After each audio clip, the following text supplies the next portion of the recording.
Hola a todos, ¿cómo están? Nos reunimos para conversar del capítulo 2 de Jordan Peterson, como ya es costumbre con Guillermo Ramadán, que nos acompaña desde el lado filosófico, y yo más del lado psicológico.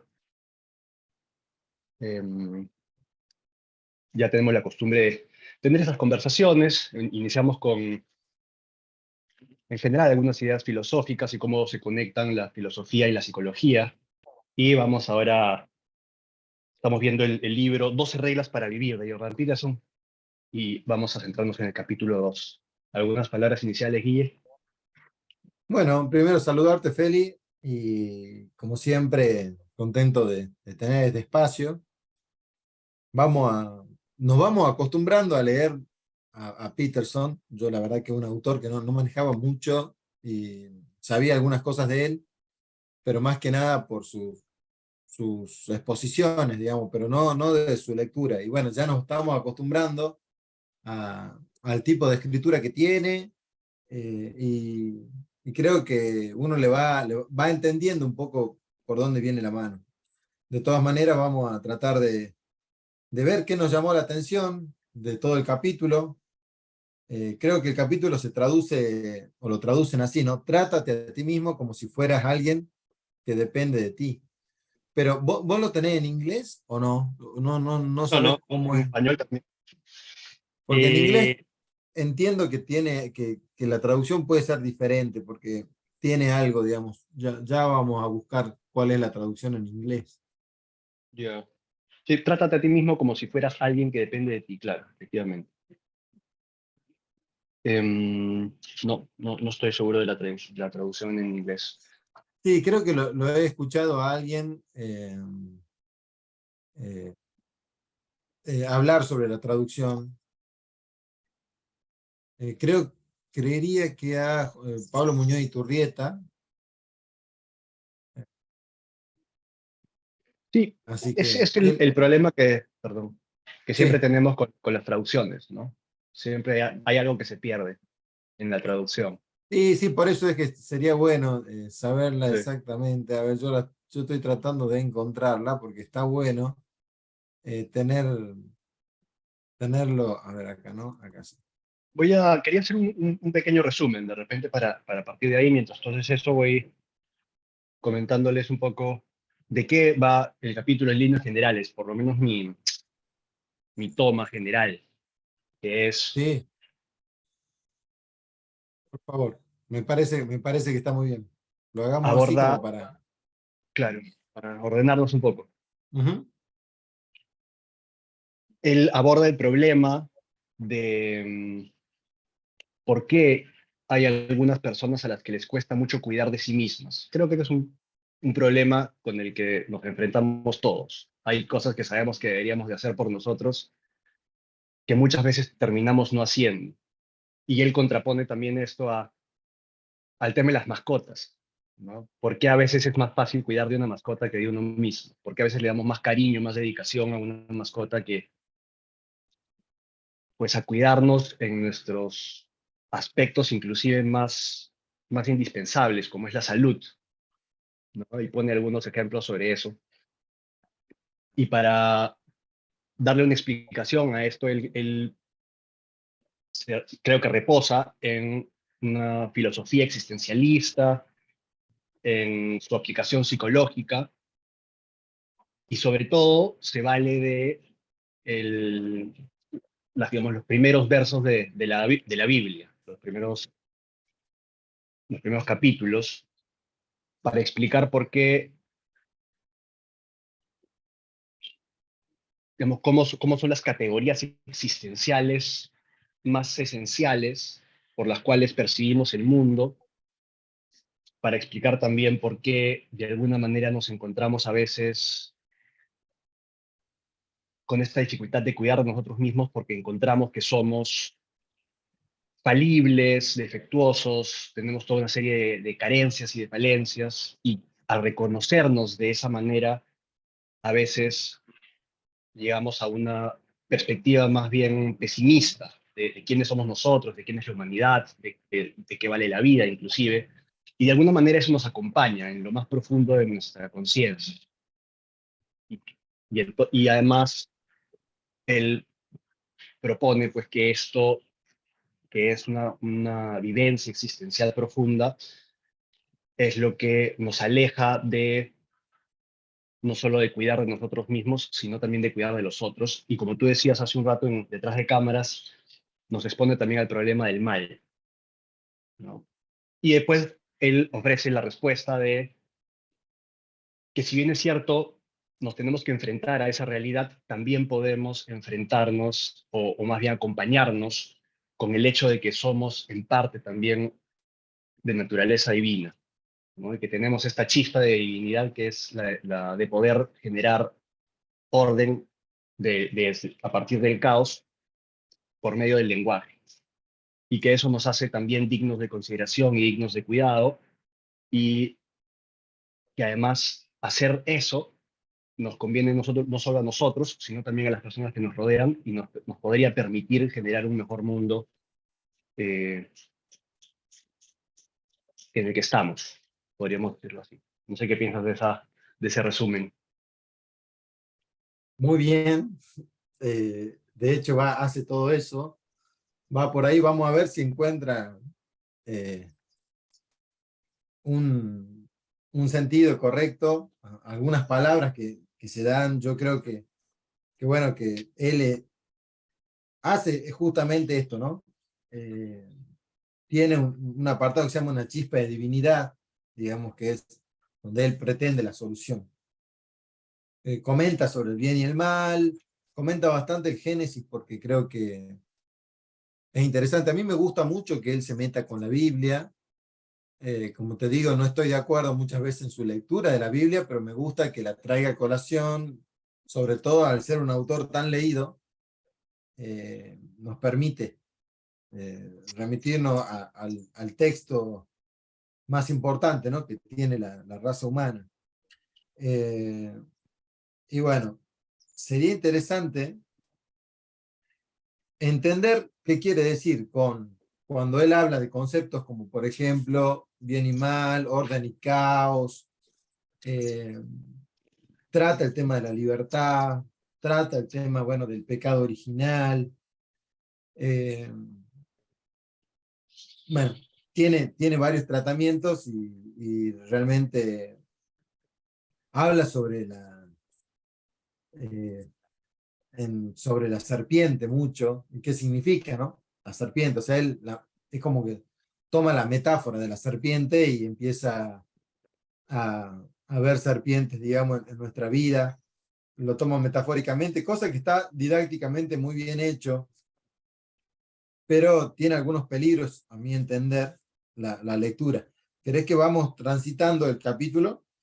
Claro, Pero me gusta porque justamente eso, lo que vos planteabas, Feli, creo que es lo que hace Jordan perfectamente.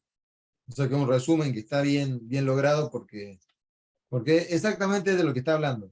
Sí, habla del mal, habla del bien, habla del caos, del orden, y habla de qué posibilidades tenemos nosotros.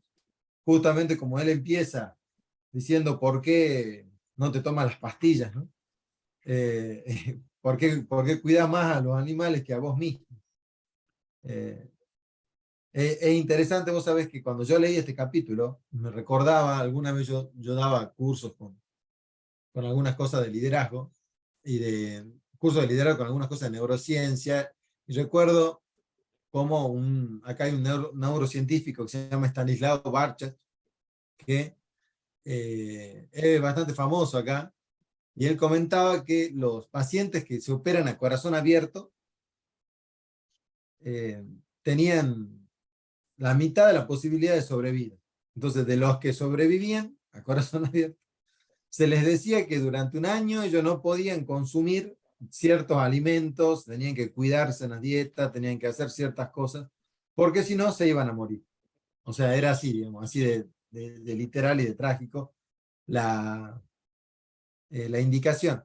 Y él decía también que el 90% de las personas a las cuales sobrevivían al corazón abierto no cumplía con la dieta que se les pedía.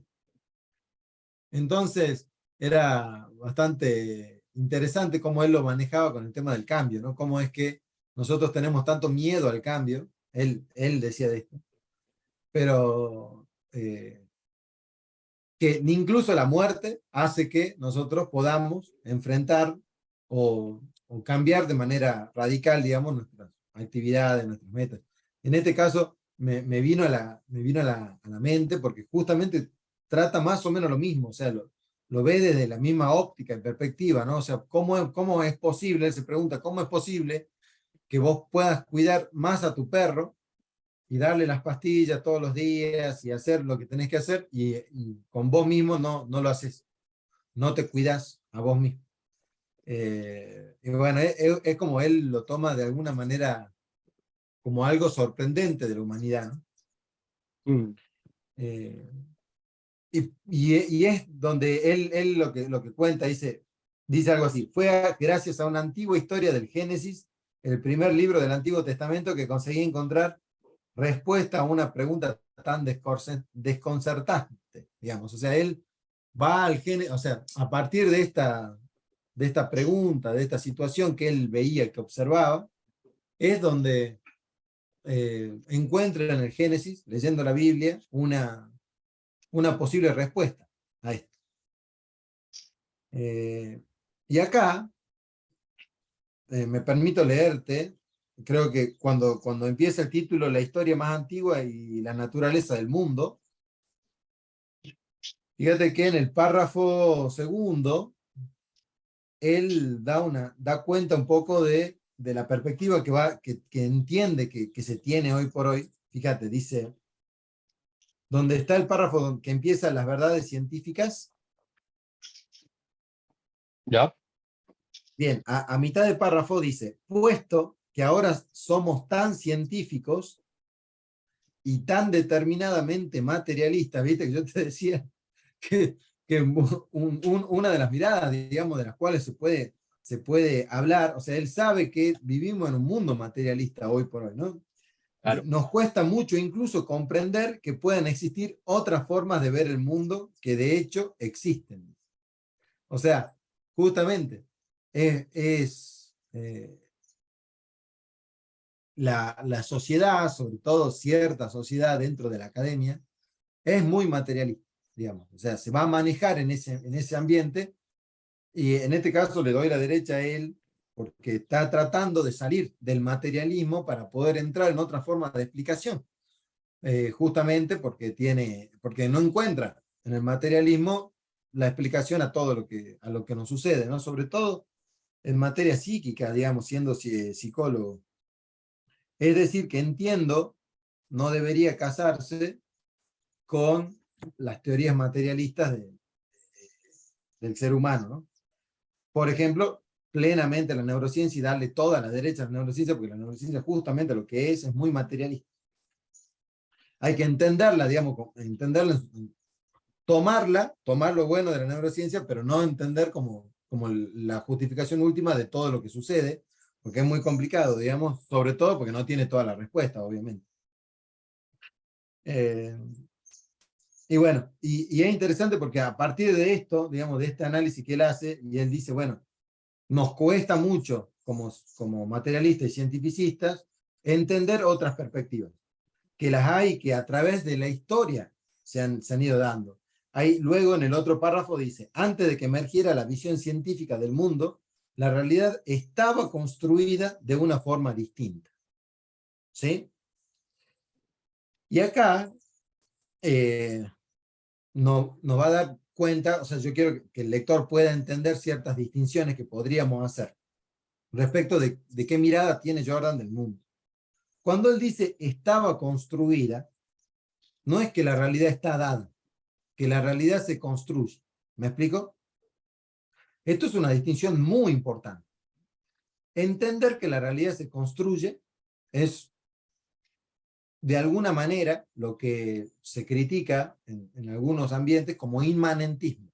Es decir, vos tenés una realidad que se te da o que vos construís.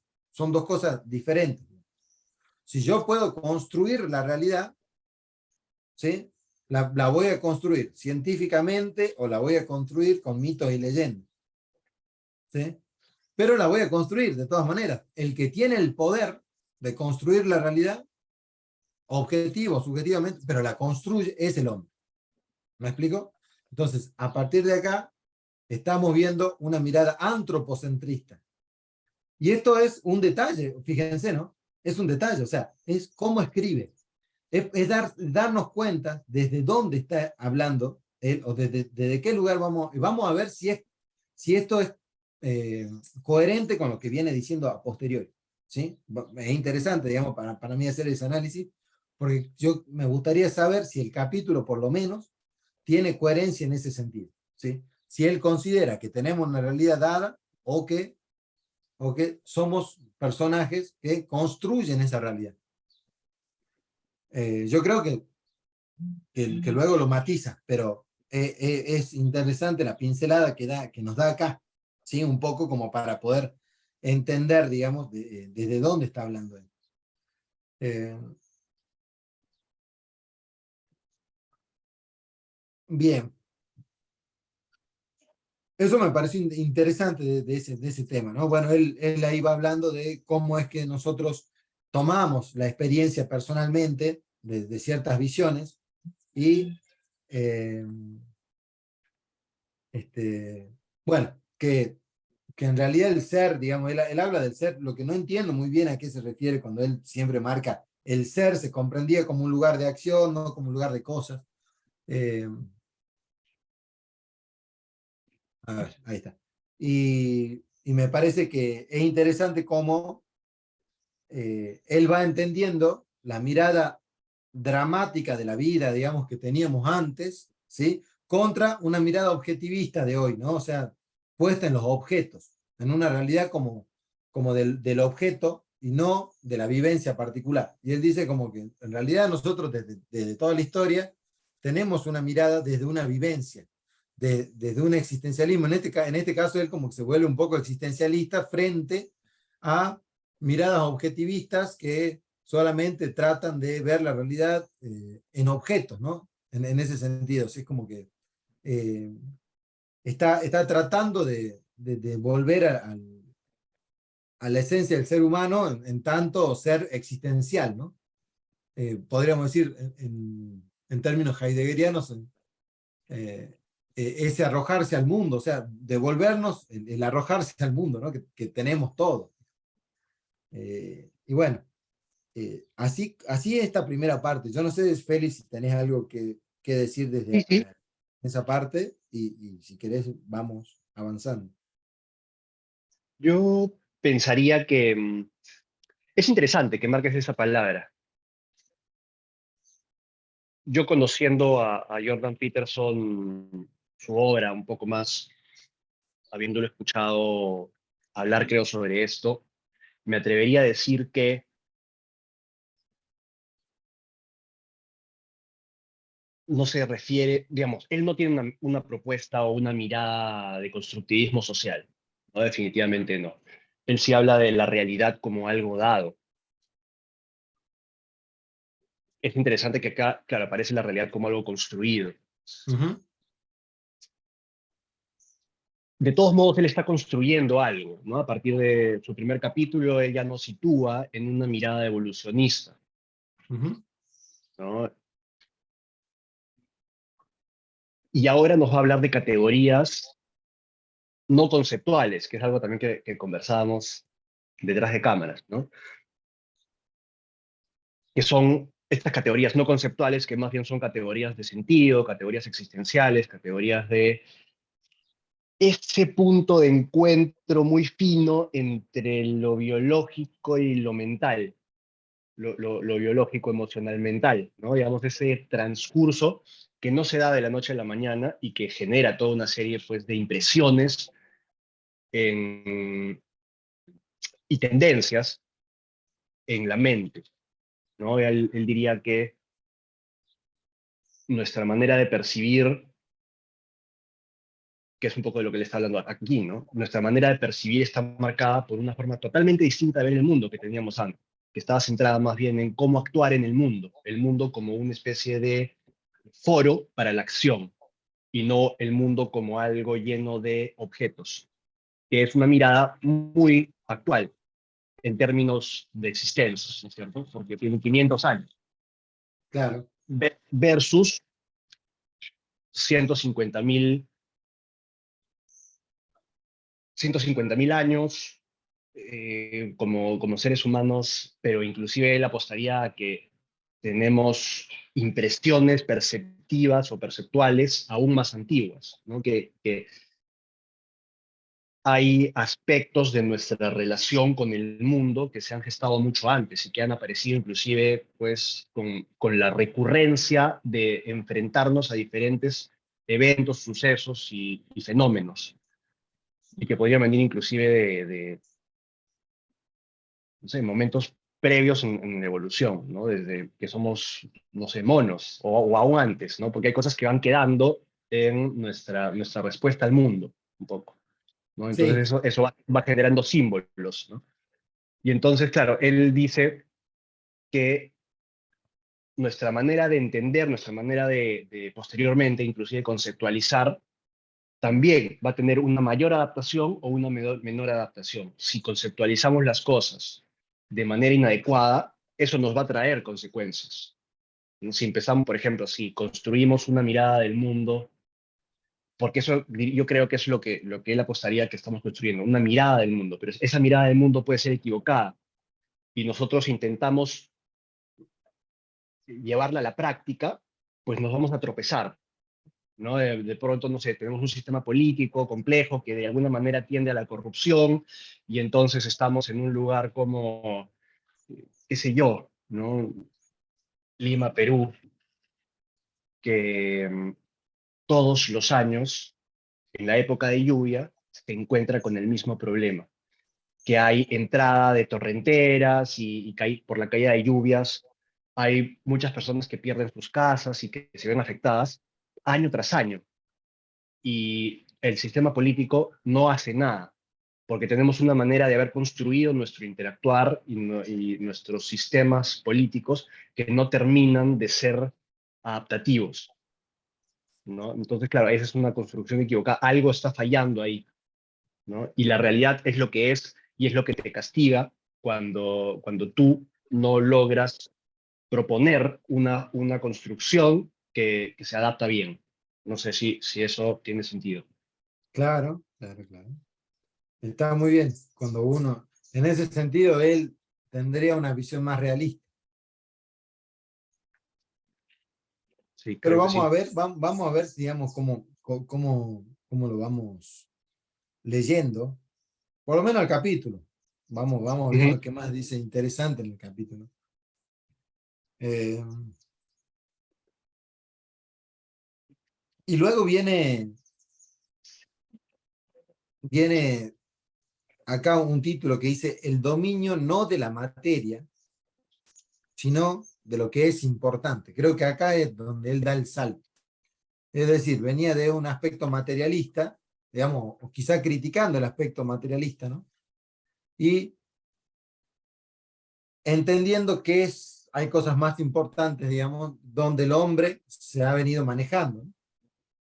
Que es a partir de tres conceptos fundamentales o de tres ideas fundamentales que él va a manejar acá, que son el orden, el caos, y luego él le llama conciencia a aquel navegar entre el orden y el caos.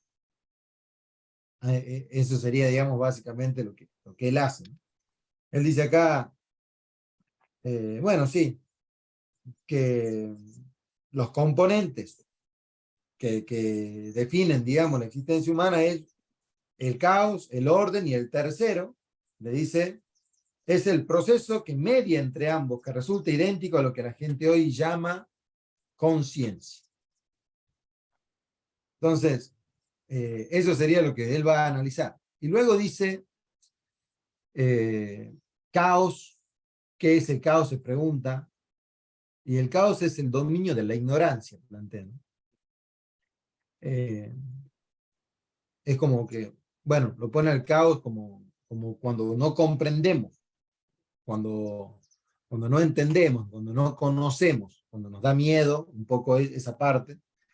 Y también tiene otra beta, el caos, que es el tener la libertad de poder, a partir de eso desconocido, de poder ir creciendo y tener como un ámbito de libertad para poder asumir nuevos desafíos. Sería como esas dos vetas que le pone al caos. Y más adelante va a decir que el caos se identifica con lo femenino y el orden con lo masculino. Acá hay algo que es importante entender, que yo creo que acá Jordan, yo no estoy de acuerdo con lo que dice, porque en este capítulo hay un párrafo donde él maneja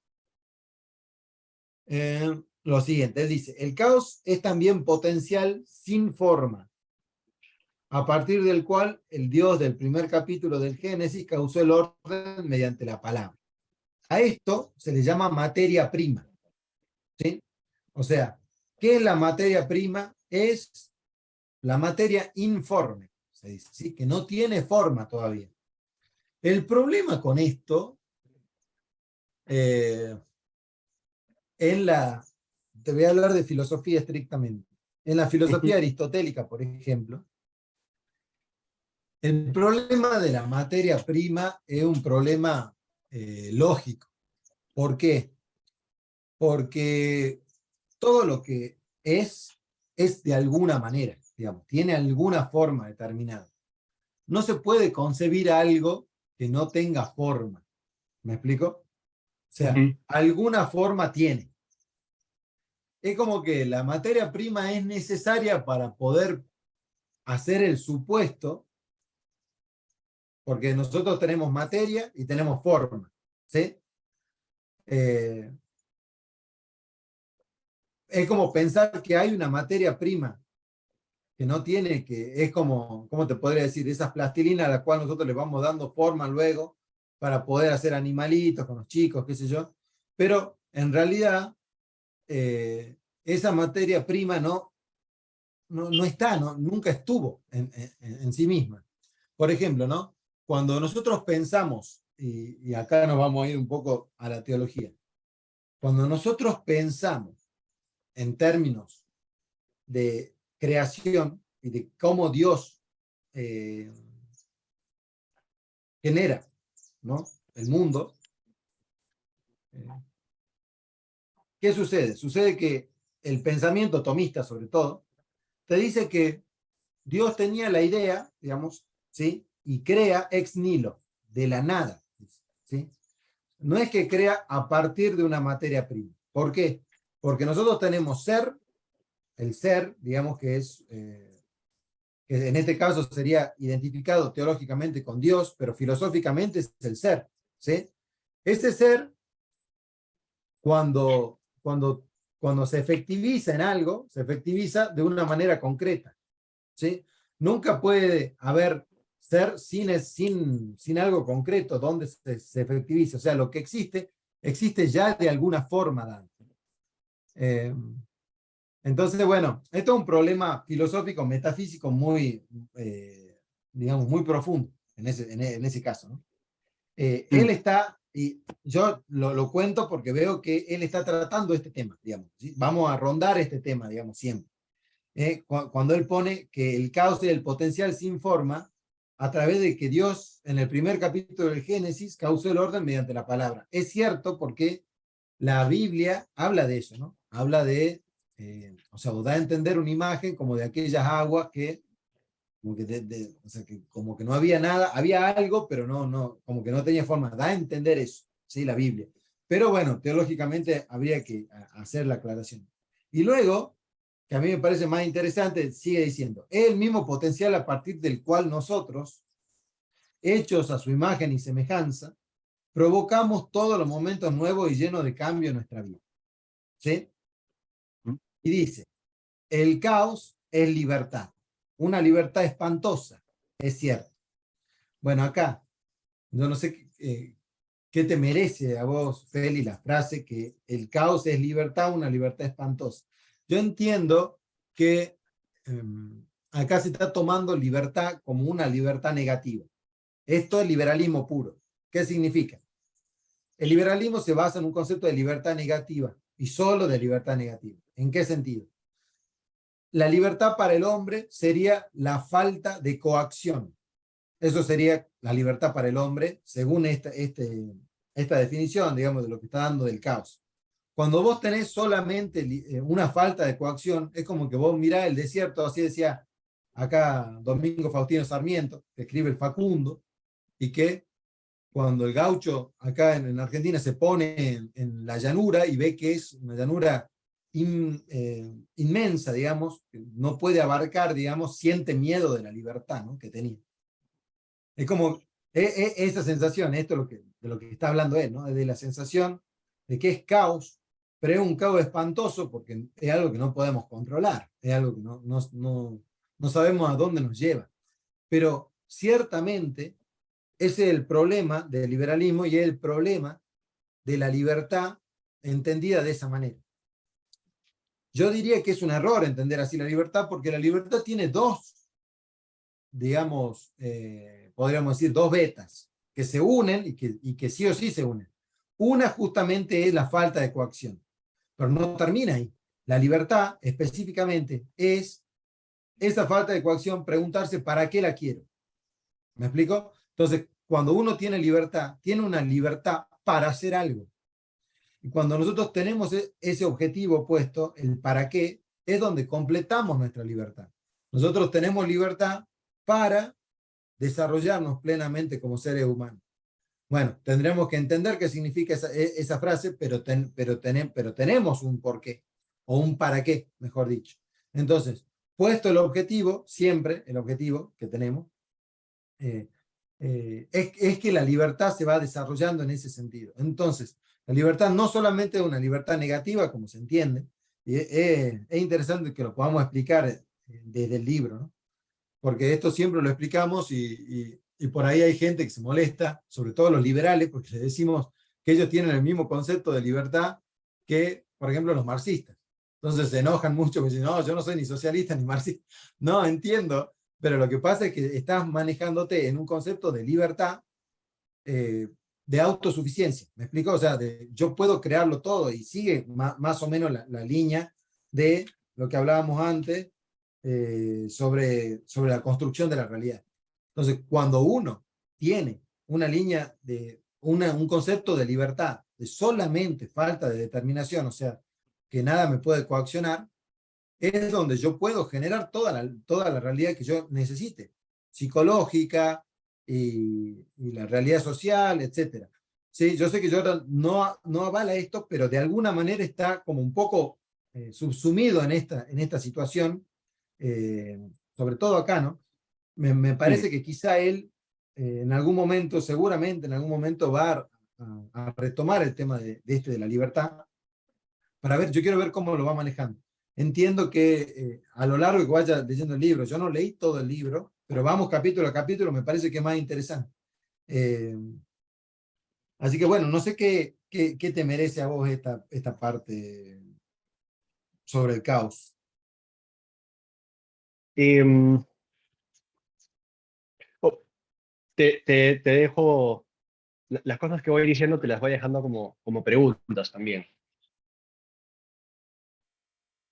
Yo no sé si para resolver todas estos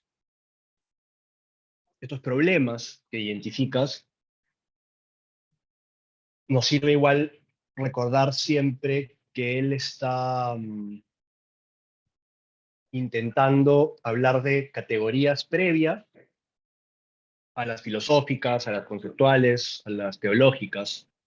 Él está tratando de centrarse en las categorías perceptuales, claro, porque él dice que en esta forma previa de ver el mundo, lo que teníamos era, que es lo que hacen los griegos también, y en realidad todas las culturas previas al desarrollo de la mirada científica, ¿no? Y metodológicamente lineal y qué sé yo, ¿no? Tenían esta forma de ver como el teatro del mundo. Y entonces tenían toda una serie de cuentos y de historias que proponían una serie de ejemplos para que nosotros podamos actuar como ellos. ¿Qué era ser valiente? Era ser como Aquiles, ¿no? Las cosas que hacía Aquiles, eso era ser valiente, no hay una definición, ¿no? Claro, Y acá igual estamos en ese tipo de lenguaje, en un lenguaje que te habla más bien de más de cómo percibimos el mundo, de qué es el mundo en sí, ¿no? Entonces él diría, por ejemplo, que claro, esta idea de, o sea, no está hablando de que haya habido al comienzo de la historia una materia prima, sino está hablando de cómo el mundo se presenta a nosotros en esta división entre lo que desconocemos y lo que conocemos, que es distinto para cada persona, ¿no? O sea, no está diciendo ahí nada, ¿no? Hay cosas necesariamente desconocidas para todos y necesariamente conocidas para todos, sino que para mí el plano de lo desconocido es distinto que para ti, ¿no? Yo me encuentro con lo desconocido cuando, por ejemplo, no sé, me siento frente a una máquina de coser, qué sé yo, ¿no? Es un terreno totalmente nuevo, inexplorado para mí. Y en mi camino, si es que yo quisiera aprender a coser, pues voy a encontrar con toda una serie de dificultades, de repente me voy a lastimar de alguna manera, qué sé yo, porque no tengo mapeado ese territorio, es la selva, ¿no? La selva metafórica, ¿no? Pero es ahí, en esa selva metafórica, que yo también puedo ordenar y encontrar algo de provecho y bueno y positivo para mí y para los demás, ¿no? Porque si yo realmente me adentro en este mundo de la costura, voy a aprender, voy a generar orden del caos, que es para mí esta cosa nueva con estas máquinas y estas agujas que se mueven y estos hilos que van de un lado a otro y que no entiendo, pero poco a poco voy a empezar a entenderlo, voy a poder generar cosas productivas a partir de eso, voy a poder coser, voy a poder hacer, qué sé yo, no ropa, y esa ropa la voy a poder, no sé, ofrecer a otras personas, ¿no? Y voy a haber generado orden a partir del caos, claro. ¿no? Entonces, ese es el modo desde el cual él está proponiendo la Biblia. Y él siempre es bien, bien específico con eso, ¿no? No quiere decir que esa sea la única manera en la que la Biblia eh, propone significados. Es uno importante, ¿no? Como modelo para la acción provechosa, digamos, ¿no? Entonces, y en ese contexto el caos es terrorífico porque, claro, por ejemplo, si yo, no sé, nunca me he parado a hablar en público y me paro ahí, no sé, y voy a hablar, y en ese primer momento donde todo es desconocido para mí, de pronto pues veo miradas que me apuntan y no sé qué voy a decir o qué no voy a decir o cómo debería de comportarme allá adelante, pues es un desorden terrorífico que no sé si voy a poder afrontar. Y esa libertad que igual tengo ahí porque no hay estructuras, no tengo ningún tipo de precedente que me ordene. Claro, Entonces estoy, como tú decías, ¿no? En el desierto. No hay reglas, no hay orden, no hay dirección, no hay nada. Pero tengo como ser humano esta chispa divina, la conciencia, el lenguaje, la posibilidad de generar orden en ese caos, ¿no? Entonces, claro, yo creo que sí estaría de acuerdo con eso que dices, ¿no? Con que la libertad, y creo que además que es una lectura existencial, ¿no? La libertad no como algo que me posibilita y siempre positivo, sino la libertad también como algo que acarrea pues mucha responsabilidad, porque después tengo que vivir con las consecuencias de mis actos, y no sé qué consecuencias van a tener mis actos, ¿no? Pero tengo que afrontarlo esto de forma heroica. Por ahí creo que va su mirada, ¿no? sí, perfecto, perfecto, perfecto. Bueno, y luego habla del orden, que es lo contrario, el territorio explorado, ¿sí? Donde el mundo se comporta tal y como esperamos. Decíamos que lo haga allí, donde todo sale como queremos. O sea, básicamente eso es el orden. En algún momento yo podría decirte que él habla del orden como algo quizá tiránico. eh, no recuerdo dónde está, ya vamos a llegar por ahí. Y que quizá, eh, bueno, vamos a ver cuando lo diga, vamos a ver cómo llega. Pero bueno, en general habla del orden, te pone muchos ejemplos, ¿no? O sea, cuando va hablando del orden, te pone todo lo que está ordenado y cuando cae el orden que para vos es caos. Y bueno, habla de todas estas situaciones a nivel perceptivo del ser humano, y que justamente lo que nosotros estamos surfeando siempre cuando tomamos conciencia de esto es ir desde el orden, desde el caos hacia el orden y ir surfeando la vida, ¿no? O sea, básicamente esa es la metáfora que está poniendo él, ¿sí? Entre estos conceptos de vida, digamos, orden, caos y la conciencia que navega entre estos dos, entre estas dos ideas.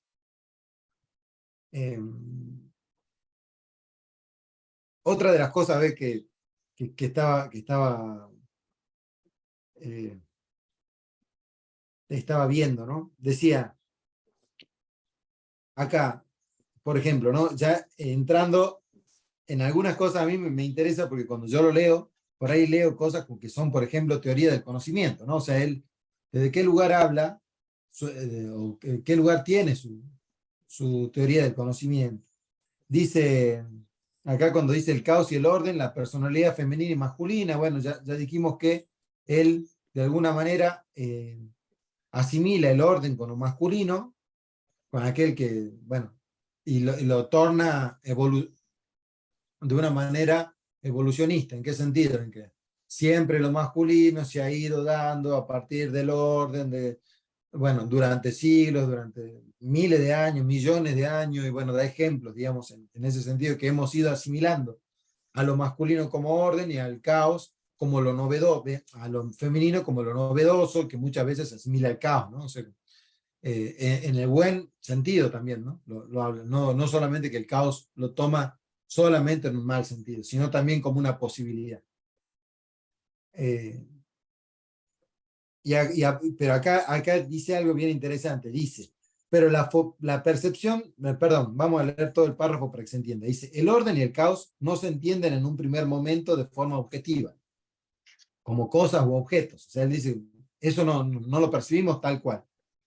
Y luego se personifican. Algo así tan solo ocurriría si percibiéramos primero la realidad objetiva y después dedujéramos su intención y propósito.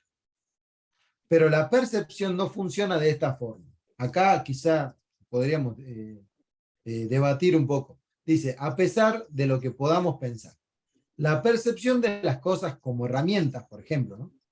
Por ejemplo, ocurre antes o justo al mismo tiempo que las percibimos como objetos. Vemos lo que las cosas significan tan rápido o incluso más de lo que tardamos en ver lo que son. Bueno, yo diría que esto no está bien. ¿Por qué? Porque yo no puedo tomar un juicio de valor de algo que no sé lo que es. Sí es cierto que me puede causar una sensación de rechazo, algo que todavía no entiendo qué es, o de miedo, por ejemplo, cuando uno ve una sombra, no sabe qué es, no sé, un ropero, ¿viste? O cuando hay algo, había justo una campera colgada, entonces uno ve una sombra y piensa que había una persona, ¿viste? Entonces es como una primera reacción hasta que entiende que eso es una campera y no era una persona. Pero sacando esa parte, yo creo que se refiere a esto, ¿no? Que muchas veces incluso nuestra percepción va más rápido del conocimiento, pero esto sería lógicamente imposible, porque cuando yo tengo esta situación de darme con un objeto, primero entiendo al objeto, aunque sea muy rápidamente y mal, entiendo que hay algo ahí y, y reacciono en consecuencia, ¿sí? Primero entiendo que puede ser una persona, aunque no la he visto bien, entonces o me asusto, o huyo, o me quedo paralizado, ¿no? Son como los tres modos de obrar que tiene el hombre ante estas situaciones de sorpresa, digamos, de estrés. Pero cuando yo me enfrento a algo, en general, si bien puedo traer ciertas cuestiones, en teoría del conocimiento esto no sería posible. Yo te diría, la nociología te dice, primero vos conocés lo que es y luego te va a traer la percepción de aquello que vos pensás o cómo te va a atravesar ese objeto, ¿no? Porque él dice también que nosotros como que personificamos ciertas cosas, ciertos objetos inmateriales y le damos intención y le damos Y él dice que esto se llama mecanismo hiperactivo de detención de agentes. Yo, la verdad, no conozco esa terminología, creo que es muy específica de la psicología. Pero, bueno, por ahí encontrar esto, ¿no? Esto que él está diciendo, entiendo que no, o sea, que primero uno comprende qué es lo que tenemos al frente y luego lo percibe de una u otra manera. Pero bueno, es como un detalle porque acá está poniendo en general la intención y el propósito de las cosas que nosotros asumimos que tienen las cosas, muchas veces no tiene que ver con la cosa misma, sino con nosotros. Eso, yo creo que a eso es lo que está apuntando Jordan acá. Y bueno, de alguna manera está dando, eh, dando este argumento, ¿no? Es como que nosotros vamos siempre interpretando todo el tiempo. Yo creo que eso es lo que te está diciendo, va interpretando y te llega a decir esto, incluso antes de saber de qué es lo que estamos hablando, él está interpretando. Yo creo que podríamos matizarlo diciendo, incluso antes de saber cabal y acabadamente a qué nos estamos enfrentando, nosotros interpretamos lo que queremos, digamos, lo que nos atraviesa nuestra vida. Eh, Eso hace ahí Jordan, ¿no? Y, y bueno, ahí luego explica sobre el orden, lo conocido, bueno, cómo se va gestando, ¿no? Cómo se va gestando la categoría de padre, de hijo, cómo va lo masculino y femenino, lo sexual, cómo son categorías profundamente, dice, naturales, ¿no? Que están en nuestra estructura perceptiva, emotiva y motivacional, dice así. ¿Por qué? Porque bueno, es como que tenemos un arrastre de millones de años viéndolo de la misma manera, porque nosotros de alguna manera cambiaríamos, está planteando la situación. Luego da una frase que es bien de neurociencia, dice, nuestros cerebros son profundamente sociales. Bueno, yo siempre, cuando enseñaba neurociencia, yo hacía la aclaración al inicio, ¿no? Porque siempre decía, yo voy a hablar del cerebro, pero en realidad nuestros cerebros no son los sociales o no son los que piensan, ¿sí? En realidad si entendemos al cerebro como un instrumento del ser humano, el que es social es la persona, ¿sí? No el cerebro. Simplemente así como una acotación. Pues, dado a entender de que así habla, todo el que habla de neurociencia y el que entiende neurociencia siempre se refiere al cerebro o al sistema nervioso.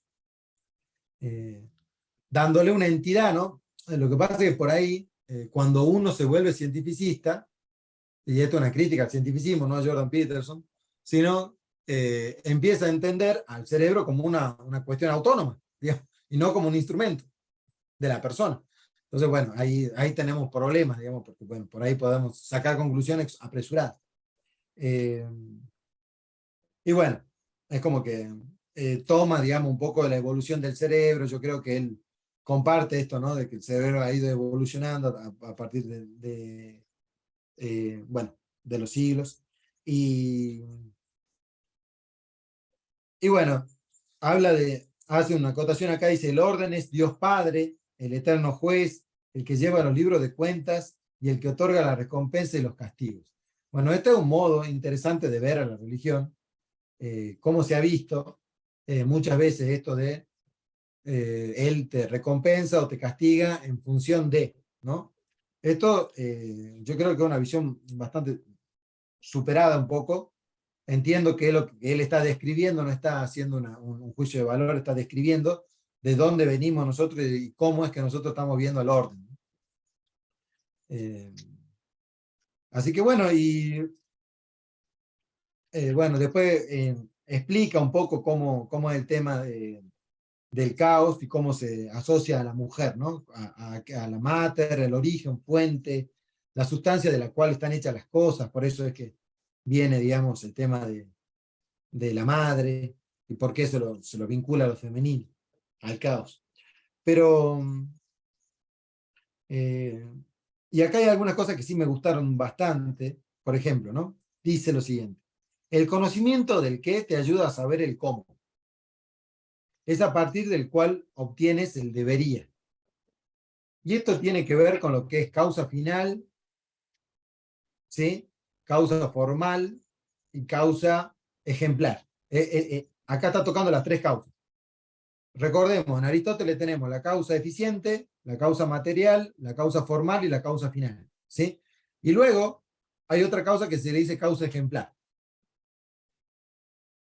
¿Y cuáles son estas causas? Bueno, la causa eficiente es el que ha creado o el que ha ideado la cosa, por ejemplo, una mesa, el carpintero sería la causa eficiente, el que la ha pensado y la ha llevado a cabo. La materialidad, la madera, por ejemplo, una mesa de madera, la madera sería la causa material, la forma de la madera, ¿sí? Una superficie horizontal que está sostenida por un soporte, eso es el concepto de la formalidad, ¿no? De la mesa. Y luego, la causa final es ¿para qué es la mesa? Bueno, para que nos podamos sentar a comer. ¿Sí? Que esa causa final depende mucho de la causa eficiente.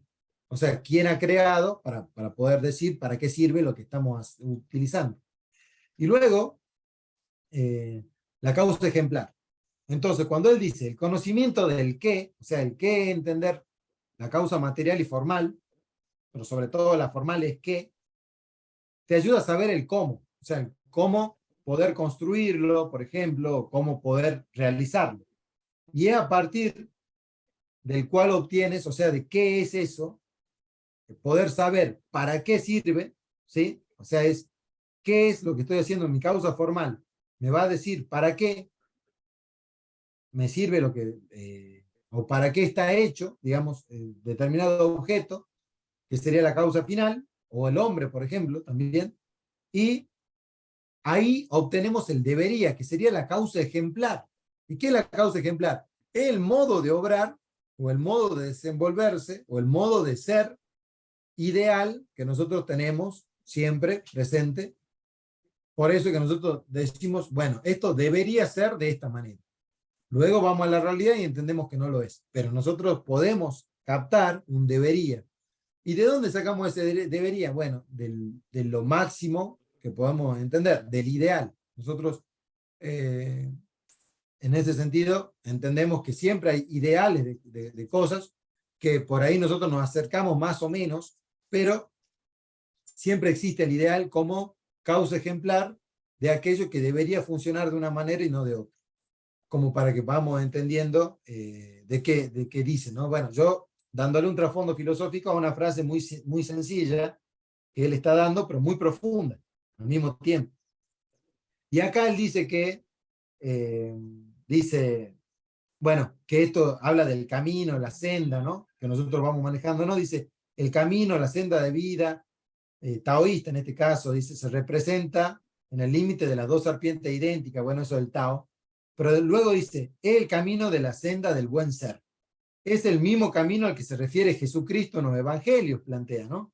Y da dos citas. Dice una, yo soy el camino, la verdad y la vida, que es Juan 14:16, o si no, dice que estrecha es la puerta y que angosto el camino que lleva a la vida, y pocos dan con ellos, que eso es Mateo 7:14. Está muy bien, me parece, el segundo ejemplo.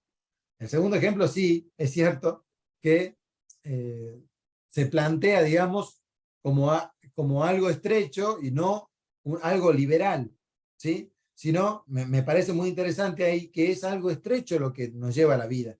Y luego, cuando Cristo dice, yo soy el camino, la verdad y la vida, justamente Él está planteando, primero teológicamente, que es a través de Él por el cual vamos a llegar al Padre, etcétera. Digamos, eso es un sentimiento muy teológico, digamos, muy profundo. Pero si entendemos que Jordan Peterson lo está utilizando para poder definir esto, es cierto que tenemos un camino que es cierto y es verdadero, ¿sí? Y que ese camino va a ser estrecho, no va a ser amplio.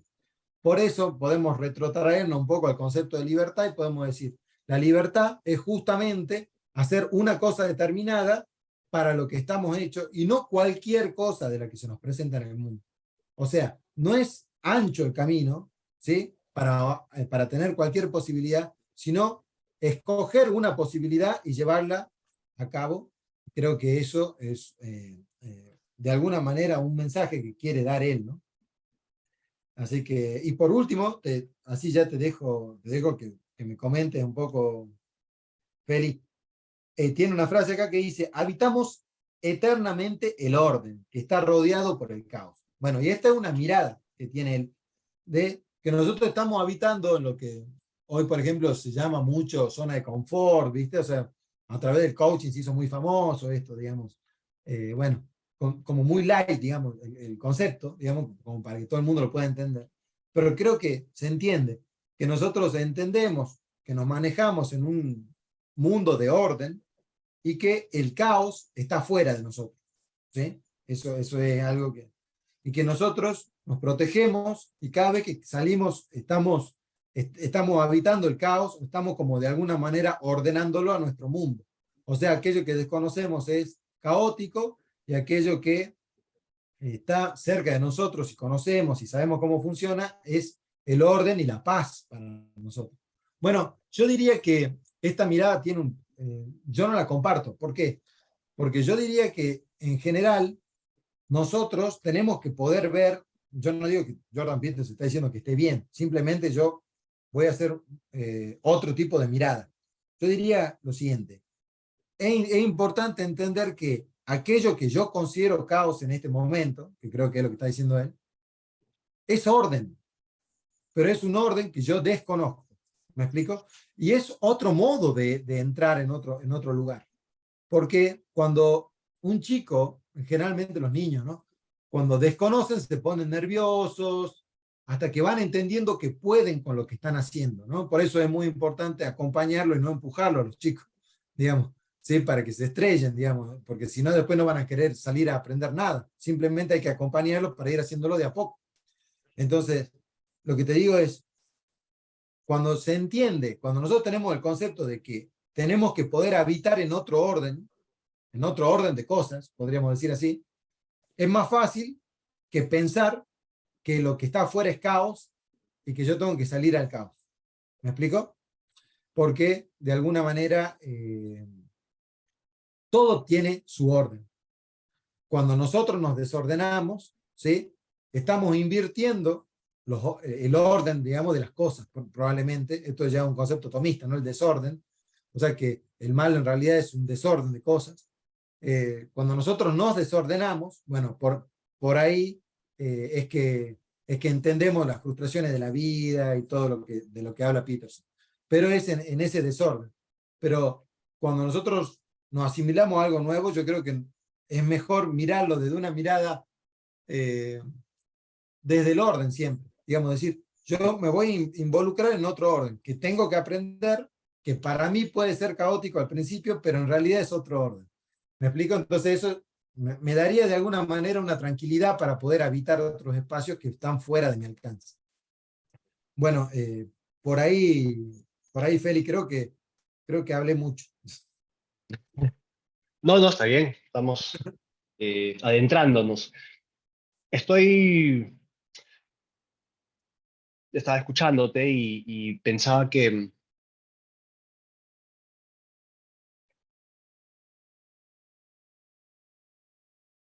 no es tan sencillo, y no sé si él esté en desacuerdo contigo en el nivel en el que estás proponiendo tú las cosas, ¿no? Ahora sí, creo que es un nivel complicado de comprensión el que él propone, porque él habla de categorías, pues, junguianas, ¿no? De psicología profunda. Finalmente es un psicólogo, ¿no? Entonces Sí, siempre está observando el mundo desde el filtro de la percepción. Cómo es este espacio de posibilidades cuando nos paramos frente al mundo para hacer cosas, ¿no? Claro, y lo que él llama caos, desde ahí tiene que ver inclusive con estos distintos sistemas cerebrales que tenemos para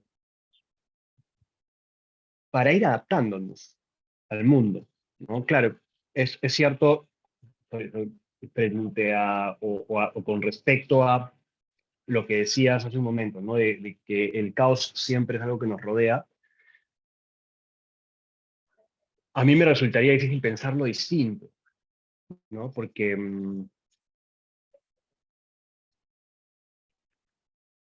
claro, el hecho de que pueda haber un orden en ese espacio no me lo da a mí. Yo igual no lo tengo, ¿no? O sea, puede haber en el mundo de la mecánica puede haber un orden, ¿no? Hay todo un orden ahí, claro, y expertos y toda una manera de enfrentar los distintos problemas que en ese mundo surgen. Pero yo no estoy, pues, dotado de ninguno de ellos. Y para mí, en efecto, ese es un desorden. Y esto creo que nos pasa siempre que intentamos algo nuevo, ¿no? Yo tengo mi espacio conocido y tengo toda una serie de sistemas cerebrales que que me llevan a regresar a esa base, a ese lugar en donde yo me encuentro protegido, yo me encuentro pues permanentemente rodeado de cosas conocidas. Y por eso también él dice que el orden puede tender al totalitarismo, a la rigidez, porque si yo me quedo haciendo simplemente lo que yo ya conozco, claro, me voy a estancar. Y si no quiero ver nada nuevo, si no quiero explorar territorio nuevo, entonces voy a quedarme justamente cada vez en este mundo cada vez más rígido, ¿no? Cuando venga alguien a proponerme una idea distinta, yo le voy a decir, no, ¿qué estás hablando?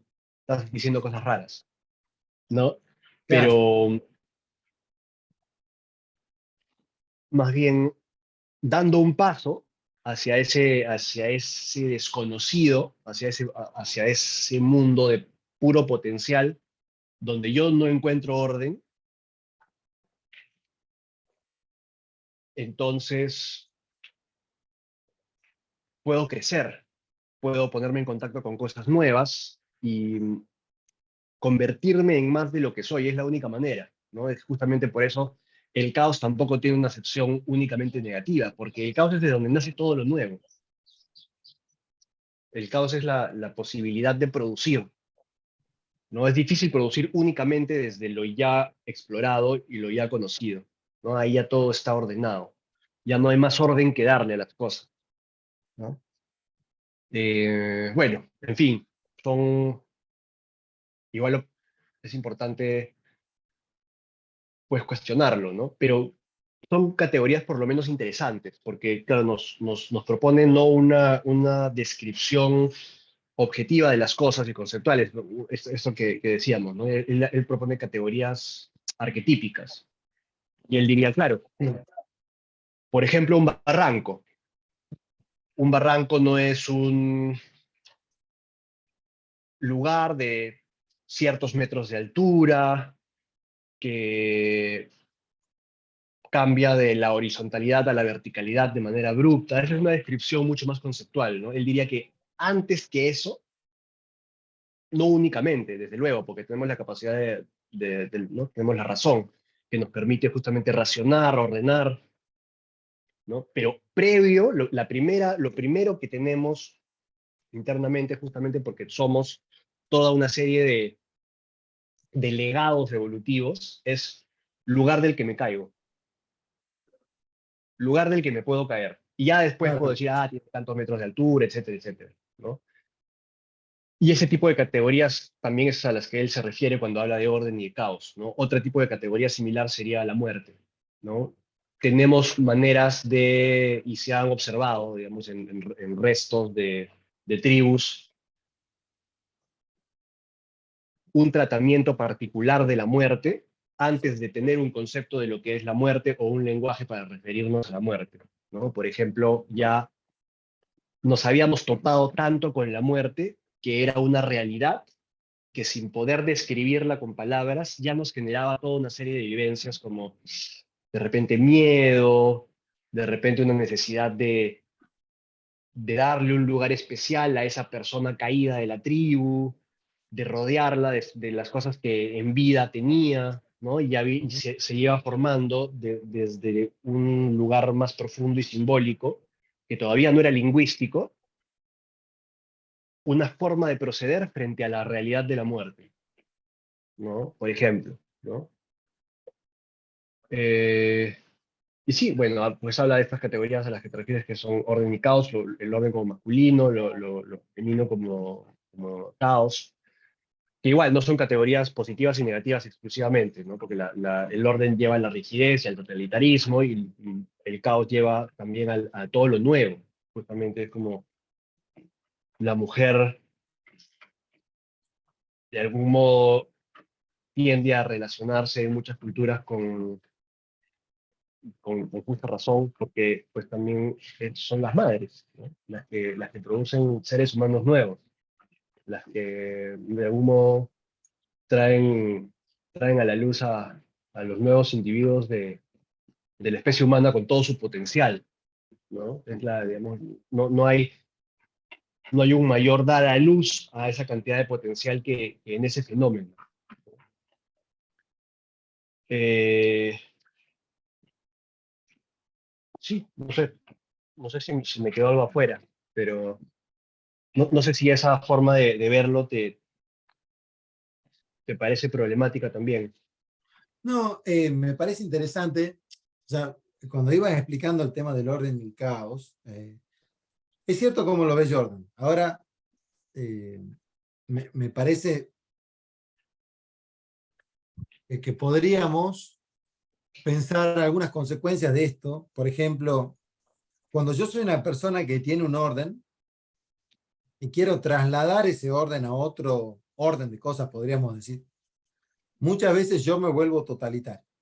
¿Me explico? Por ejemplo, si yo tengo un orden, hoy por hoy los jóvenes están gestando un nuevo tipo de orden, ¿no? Y en ese orden de cosas, las personas ya pueden decidir sobre sobre qué sexo son, o sobre qué especies son. O sea, tienen una total libertad.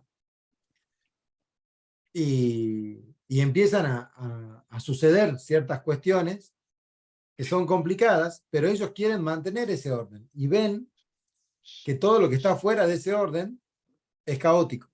¿Me explico?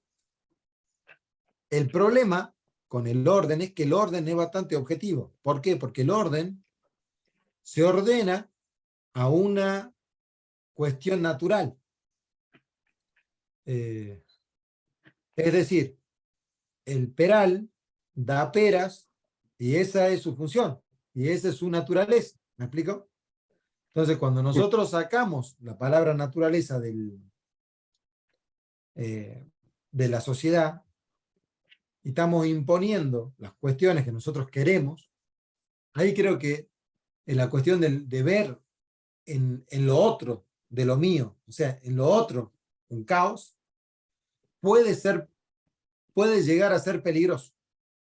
¿Me explico?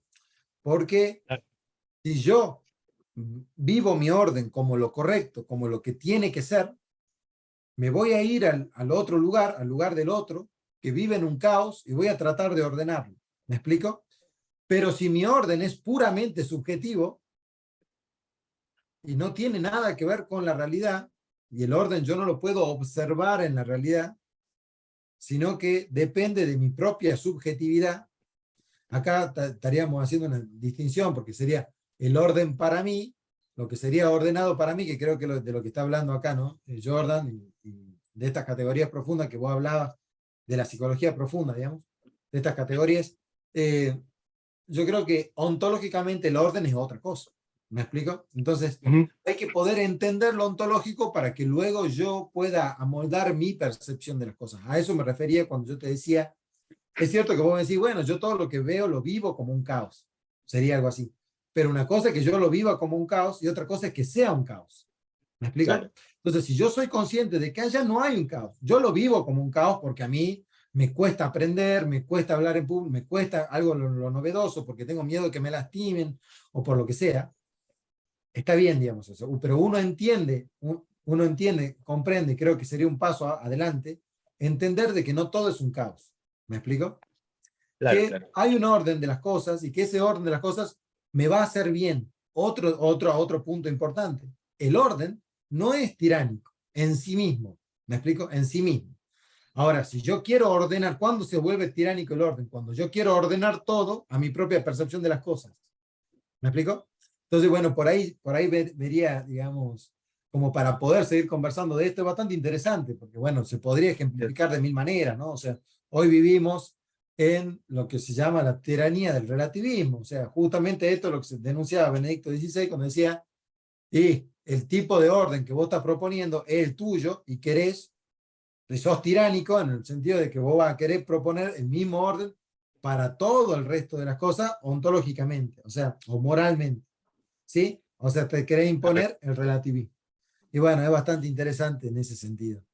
Eh, pero bueno, se entendió, creo que se entendió, creo que vale, digamos, el planteo, es inteligente cuando escribe. Como te digo, hay muchas cosas que me gustan porque toca temas nodales, ¿no?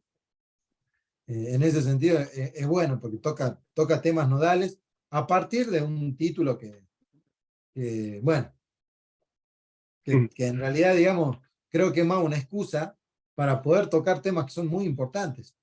Son muy importantes. Por eso es que yo ahora estoy entendiendo por qué él es psicólogo, pero se lo entiende como un gran pensador, porque es mucho más profundo, digamos. Si bien es cierto, siempre es psicólogo, no deja de serlo, al fin de cuentas, es un pensador profundo y por eso se le tiene tanta estima y se lo lee tanto. Claro.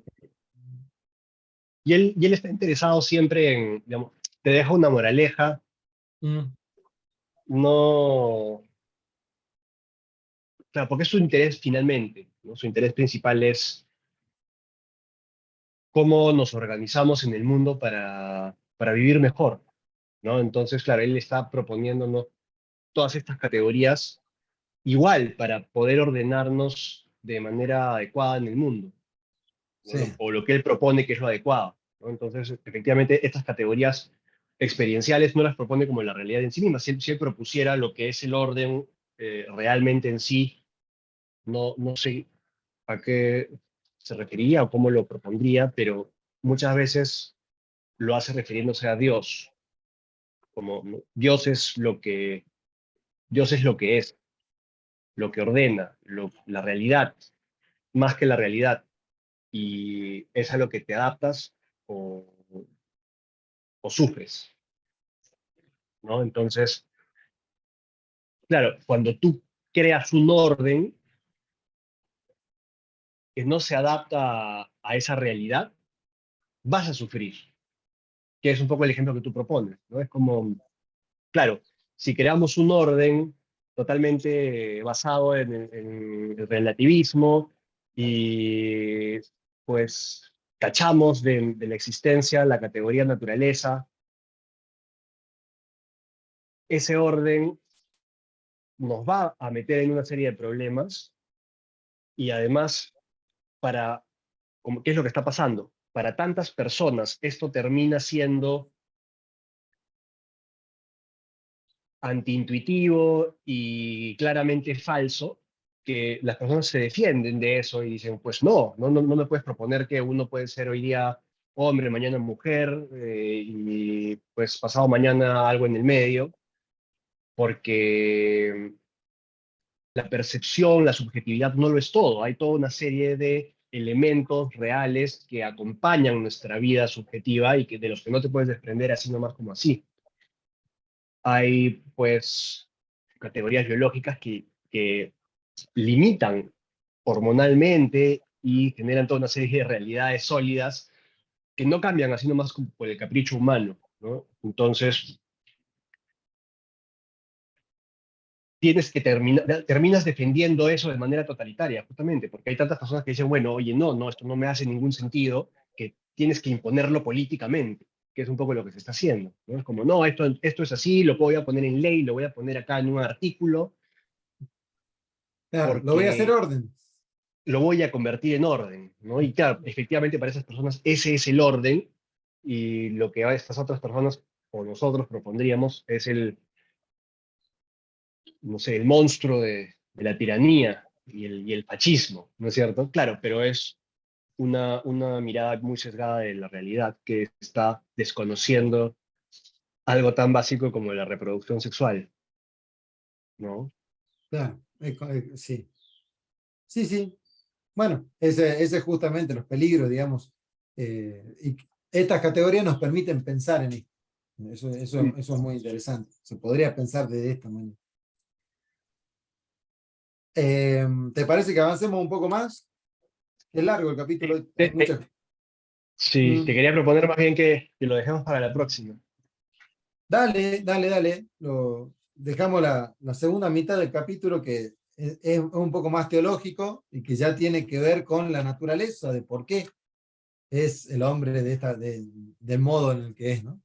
Así que bueno, vamos a ver si en el próximo capítulo Jordan nos comenta por qué piensa él que la cuestión se da de esa manera y cuál es la solución. Así que bueno, gracias, Feli, y nos estamos viendo en la próxima. Gracias, Guille. Gracias a ti. Gracias a todos los que nos ven. Y por favor, déjenos sus comentarios y preguntas y todo lo que quieran y vamos a incluirlos en nuestros siguientes videos, en la conversación. Eso siempre es enriquecedor. Como han visto, estos conceptos dan para mucha discusión, son complejos, son profundos y entonces pues hay que mirarlos desde forma de todas las perspectivas distintas que se pueda. Así es. Claro, Guille, un abrazo y un Bueno, nos saludo a todos. vemos. Saludos a todos.